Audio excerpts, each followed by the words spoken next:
யாழினி வேலு 2 பேரும் வாங்க. மாலை எடுத்து மாப்பிள்ளை கிட்டயும் ஆனந்தி கிட்டயும் கொடுங்க.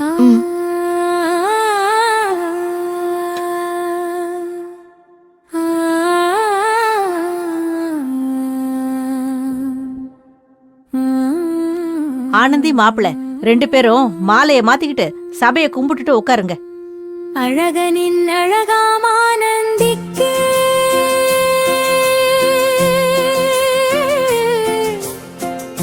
அன்பான பூச்சூட்டல் வைப்பவம், சொந்தங்கள் பந்தங்கள் வாழ்த்தும் வளையலனியும் உட்காருங்க. வைப்போகம். நீங்க 2 பேரும் அப்ப வச்ச மாதிரியே நலங்கு வைங்க.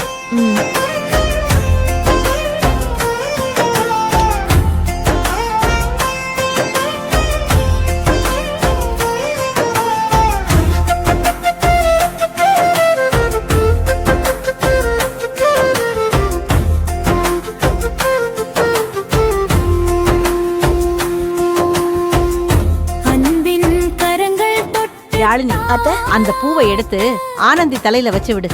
சரிங்க அத்தை.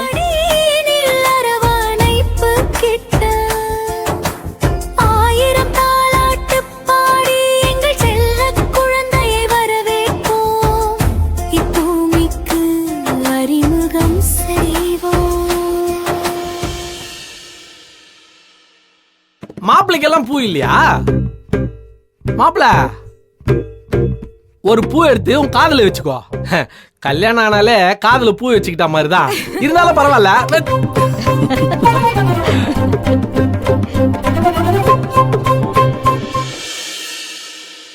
யாழினி, சாமிய நல்லா வேண்டிக்கிட்டு அந்த கருப்பு வளையல் எடுத்து ஒரு கையில 2 இன்னொரு கையில 1ன்னு போட்டு விடு. போடு. சரிங்க அத்தை. அந்த வளையல கழட்டுமா.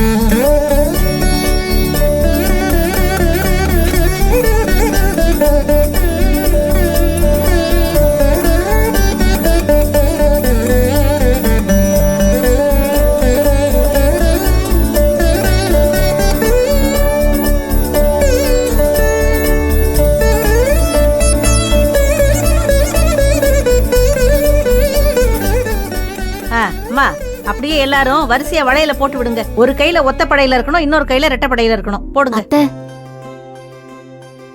நீங்க வந்து போட்டு விடுங்க. உங்ககிட்ட நான் ஏற்கனவே சொல்லியிருக்கேன்,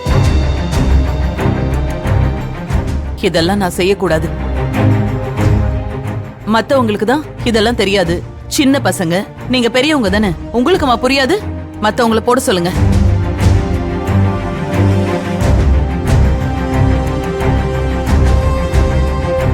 சரிம்மா, அப்ப நானே முதல்ல போட்டு விடுறேன்.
எல்லாரும் போட்டு முடிச்சாச்சே? மேடம் வாங்க. அன்னை மடியினில் என் கையில போட்டு விடுங்க. வளையல் குடுமா. ஆயிரம்